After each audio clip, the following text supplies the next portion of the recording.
Hello students, कैसे हैं आप सभी। मैग्नेट ब्रेन्स हिंदी मीडियम में मैं बहुत बहुत स्वागत करती हूं आप सभी का और आशा भी करती हूं कि स्वस्थ होंगे, प्रसन्न होंगे।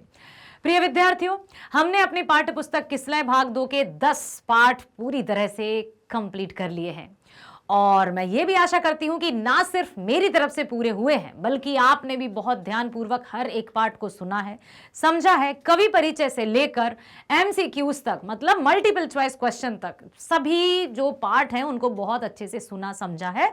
और इतनी भी अब अपेक्षा रखती हूं, आशा रखती हूं कि विगत पाठों से, मतलब 10वें पाठ तक यदि कोई भी प्रश्न आपके समक्ष परीक्षाओं में या कभी कक्षा परीक्षण में, क्लास टेस्ट में यदि आपके टीचर्स द्वारा पूछ लिया जाए या कोई भी आपसे प्रश्न पूछ ले किताब को पलट कर कि चलो बताओ क्या है, तो आप उस प्रश्न का उत्तर दे सकते हैं।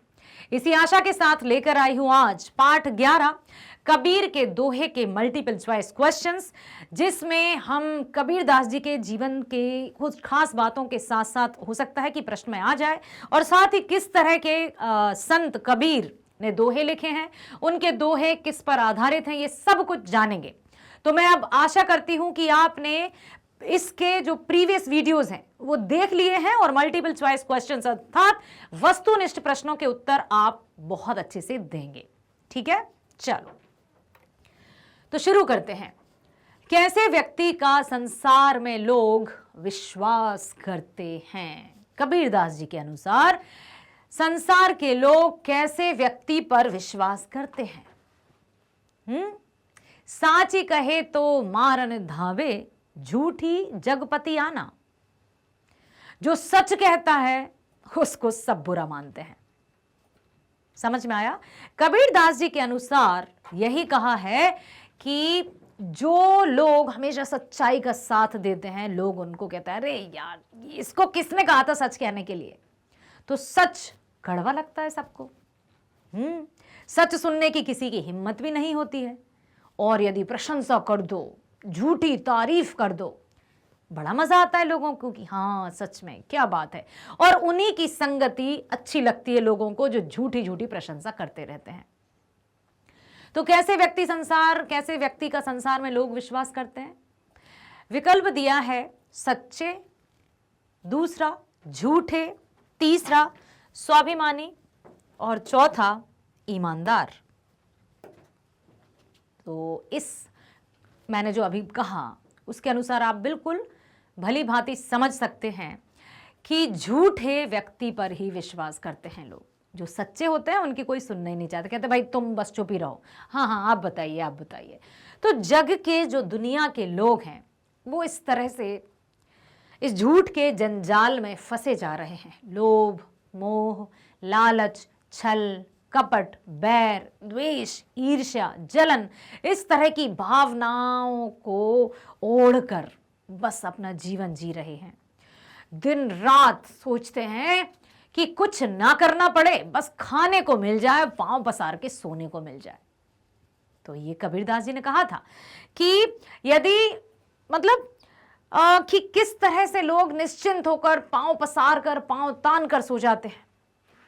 और बेचारे कबीरदास जी के भांति जो लोग हैं, जो सच्चाई के बिल्कुल मार्ग पर चलते हैं, वो ये देख देख कर दुखी होते हैं कि इस जग का क्या होगा। जो सच को नहीं समझ रहा है, जो वास्तविकता से मुंह फेर रहा है, जो ये नहीं जान रहा है कि सत्य क्या है। सत्य सिर्फ एक है, ईश्वर। ईश्वर सत्य है, सत्य ही सुंदर है और ईश्वर सत्य है, सत्य ही शिव है, शिव ही सुंदर है। मनुष्य शरीर नश्वर है, हमेशा के लिए नहीं रहेगा। ठीक है, अब हम चलते हैं अगले प्रश्न की ओर। अब देखते हैं किसको याद है। कबीरदास जी की मृत्यु कब हुई। विकल्प यहां पर दिए हैं। उससे पहले मैं आपसे पूछना चाहती हूं कि कबीरदास जी का जन्म कब हुआ। बताओ जरा, कौन सी सदी में। अब मृत्यु की यहां पर तिथि दी है सन 1515, ठीक है, सन 1516,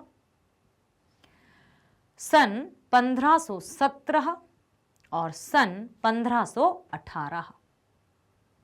कबीरदास जी की मृत्यु कब हुई? 1515, 1516, 1517, 1518। अच्छा, एक हिंट दे दूं मैं आपको। हिंट ये है कि कबीरदास जी, जन्म की तिथि बताना मुझे, लगभग 120 वर्ष का जीवन काल रहा है कबीरदास जी का। मृत्यु हुई सन 1518 में, तो 120 साल पहले उनका जन्म हुआ। कब हुआ देखते हैं, हो सकता है प्रश्न भी आ जाए। संत कबीरदास जी ने ईश्वर के कितने स्वरूपों को जाना है? कबीरदास जी के अनुसार ईश्वर के कितने रूप हैं? राम, कृष्ण, शिव, विष्णु, ब्रह्मा, विष्णु, महेश और भी ईश्वर, कितने रूप माने हैं कबीरदास जी ने? पहला विकल्प दिया है एक रूप को, दूसरा 2 रूपों को, तीसरा 3 रूपों को, चौथा इनमें से कोई नहीं। तो संत कबीरदास जी, यदि हम बात करें, ये बातें आपको हमेशा ध्यान में रखना है। कबीरदास जी निर्गुण भक्ति धारा के कवि माने जाते हैं। निर्गुण भक्ति धारा, ठीक, जिसने किसी भी ईश्वर को उसकी मूर्ति या साकार रूप में नहीं पूजा। निर्गुण भक्ति धारा का अर्थ होता है जिसने ईश्वर को किसी आकार में, रूप या आकार के आधार पर पूजा नहीं की है। ठीक है, तो कबीरदास जी निर्गुण भक्ति धारा के कवि हैं और इसके अनुसार उन्होंने ईश्वर को साकार नहीं माना है, निराकार, निराकार, ठीक, निराकार ब्रह्म उपासक।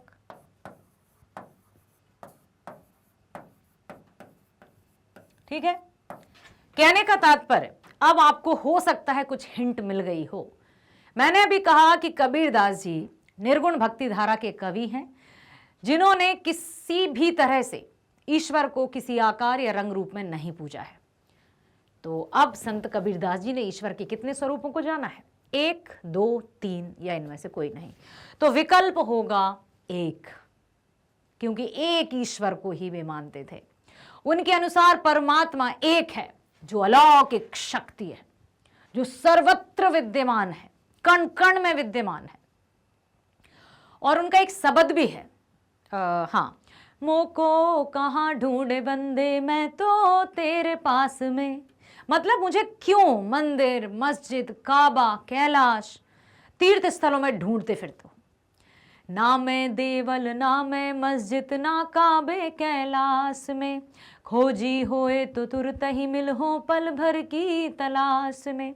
कहे कबीर सुनो भाई साधु, सब सांसों की सांस में, मोको कहाँ ढूंढे बंदे मैं तो तेरे पास में। कहने का तात्पर्य कि उन्होंने ईश्वर को मंदिर में, मस्जिद में, पूजा घरों में, जो भी देवालय हैं उनमें ढूंढने को बिल्कुल मना किया है। और उन्होंने यही कहा है कि ईश्वर तो सच्ची भक्ति, सच्ची भावना का भूखा होता है। सच्चे मन से यदि ईश्वर को पुकारोगे तो वो हर एक सांस में समाया हुआ है, क्योंकि हम परमात्मा के ही अंश हैं। हमारी आत्मा परमात्मा का अंश है, तो ईश्वर को ढूंढने के लिए यहां वहां भटकने की कोई आवश्यकता नहीं है। ठीक है, अगला, कुम्हार कितने प्रकार की मिट्टी को मिलाकर बर्तनों का निर्माण करता है? कुम्हार कितने प्रकार की मिट्टी को मिलाकर बर्तनों का निर्माण करता है? पहला दिया है 1 ही प्रकार की, 2 प्रकार की, विभिन्न प्रकार की या इनमें से कोई नहीं। तो ये भी बिल्कुल इसी प्रश्न जैसा है कि संत कबीर ने ईश्वर के कितने रूपों को माना है? 1। अब कुम्हार जब मिट्टी के बर्तन बनाता है तो क्या अब तरह तरह की मिट्टी का मिश्रण करता है तब वो घड़े का निर्माण करता है। किसी भी घड़े का निर्माण करने के लिए क्या वो तरह तरह की मिट्टी को मिलाता है या फिर एक ही मिट्टी से सुंदर सा घड़ा बनाता है? बताओ जल्दी।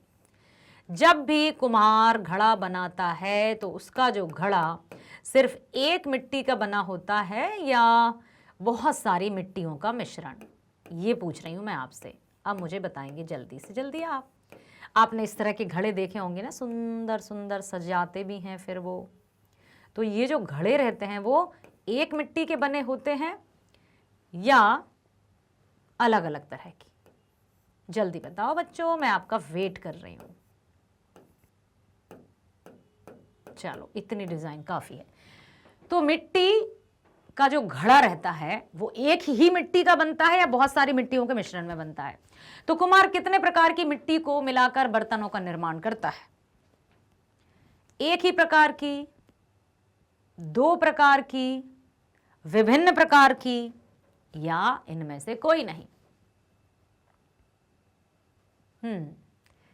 तो कुम्हार जो घड़ा बनाता है वो एक ही प्रकार की मिट्टी का बनता है। यदि तरह तरह की मिट्टियों को मिलाएगा ना तो घड़ा सही रूप नहीं ले पाएगा और घड़ा टूट जाएगा।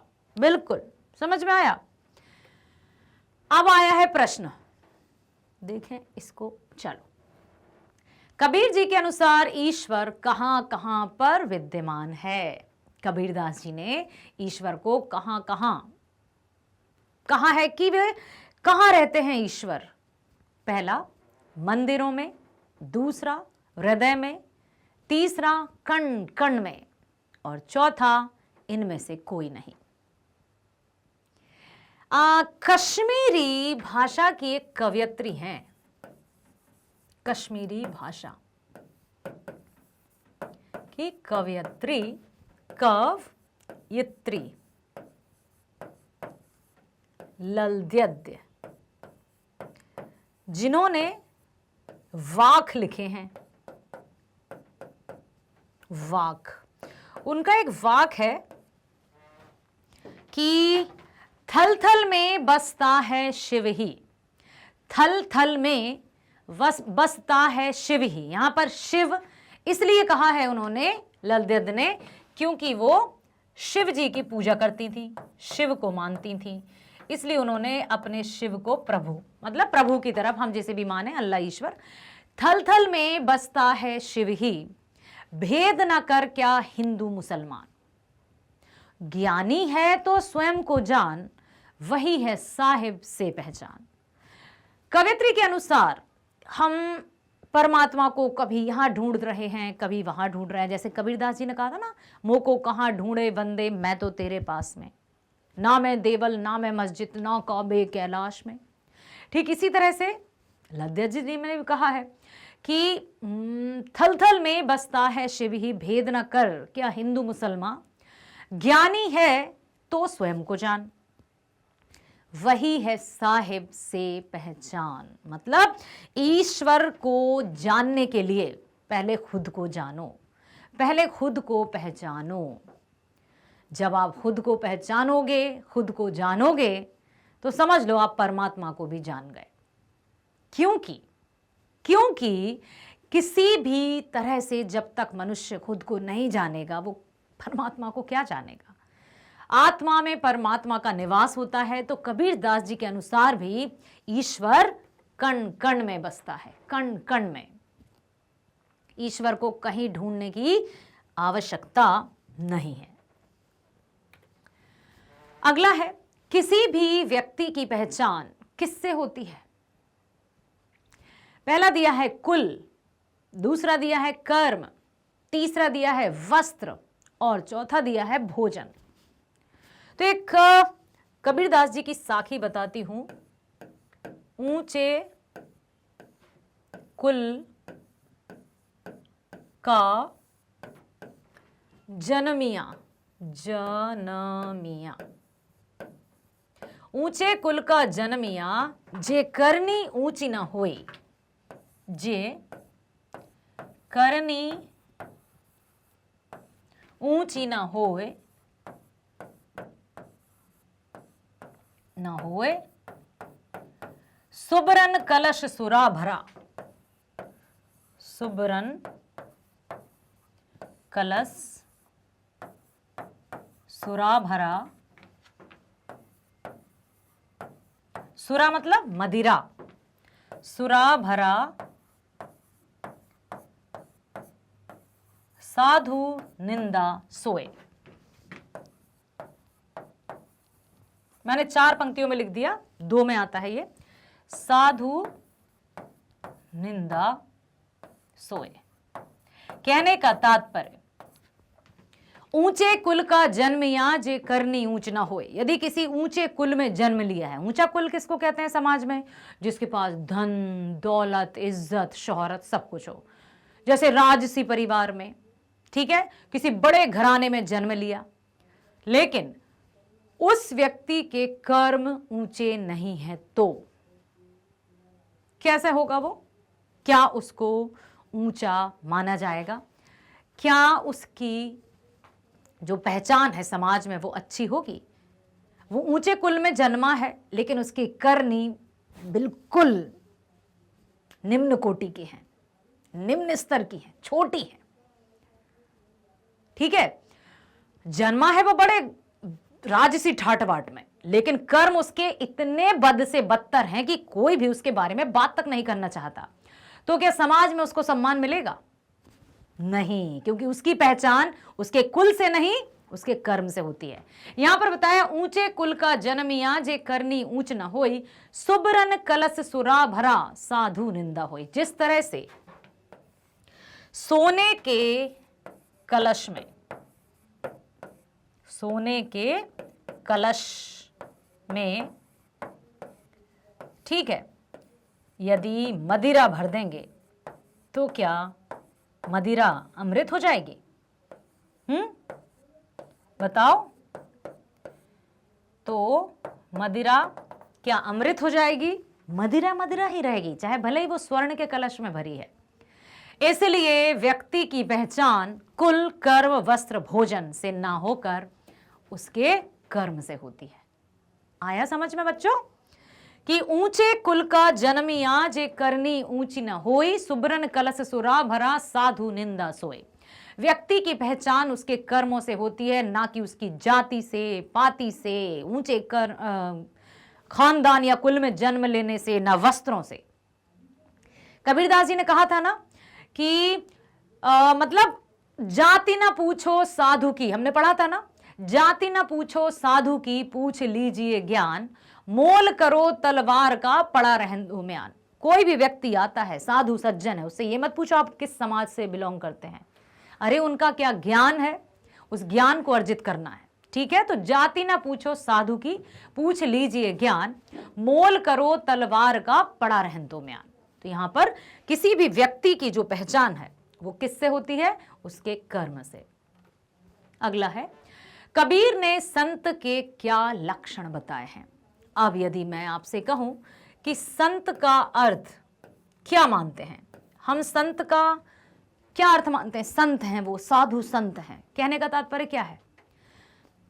हम लोग तो सब यही मानते हैं कि जो गृहस्थ जीवन त्याग कर सन्यासी हो गए हैं, शायद वो ही साधु संत हैं। और क्या, जो अपना सामाजिक जीवन छोड़कर कहीं एकांत में जाकर जंगल में या कहीं ऐसे स्थान पर, सुनसान जगह पर कुटिया बनाकर तपस्या में लीन है, वो साधु संत है।